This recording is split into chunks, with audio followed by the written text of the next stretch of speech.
বয়ান শুনি, নামাজ পড়ি, তাকওয়ার মেডিসিন ভেতর থেকে ফেলে দিয়েছি।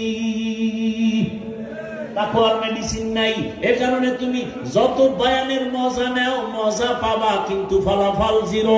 তোমার গুনাহ থেকে বাঁচা যাবে না। গুনাহ থেকে বাঁচার একমাত্র মেডিসিন হলো তাকওয়া।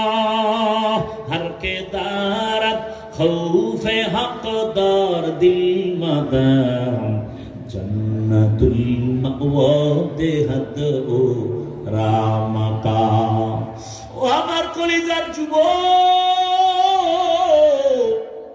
বৃদ্ধ বাবাজি, পর্দার আড়ালের মা বোনেরা, কয়দিন আর দুনিয়াতে বাঁচবেন? কিয়ামতের আলামত শুরু হয়ে গেছে। কোন দিন যেন প্রাণ চলে যাবে বলা যায় না। এরে আম্মা জান, সন্তানটাকে সৎসঙ্গ দিয়া দামি বানায় দেন।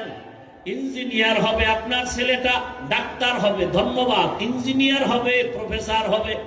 আমিও বলে গেলাম, মা সন্তানটাকে প্রফেসর বানান, ডাক্তার বানান, ইঞ্জিনিয়ার বানান, এসপি বানান, ডিসি হবে, ওসি হবে, চেয়ারম্যান হবে। আল্লাহর মহাব্বত নিয়ে বলছি, ও আমার কলিজার যুবক, আমার দেশে মাওলানা মুফতি মুহাদ্দিসের অভাব নাই। আমার দেশে আদর্শ ডাক্তারের অভাব, আদর্শবান ইঞ্জিনিয়ারের অভাব, আদর্শবান ডিসিএসপির অভাব। আর যদি আমার দেশের জেলা, থানা, ইউনিয়নের মেম্বার, চেয়ারম্যান, ওসি, ডিসি পাঁচ বেলার নামাজি হইতো, কোরআনের বয়ান করতাম, সুদখোর থেকে অনুমতি নেওয়া লাগতো না। ডিসি হোক, তবে আদর্শবান হও, ইঞ্জিনিয়ার হও, আদর্শবান হও। জমিনে আদর্শ রহমতের নবীর আদর্শ, এর থেকে দামি কোনো আদর্শ নাই। সৎসঙ্গ লাগাও।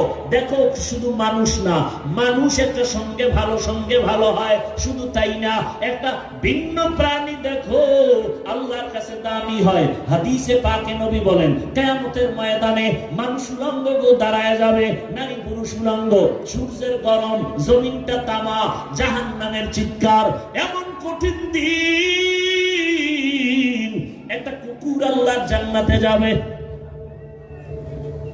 কুকুর জান্নাতে গেলেও কি, না গেলেও কি, আল্লাহ বুঝায়, ভালোর সাথে থাকলেই ভালো হওয়া যায়, সম্মান পাওয়া যায়।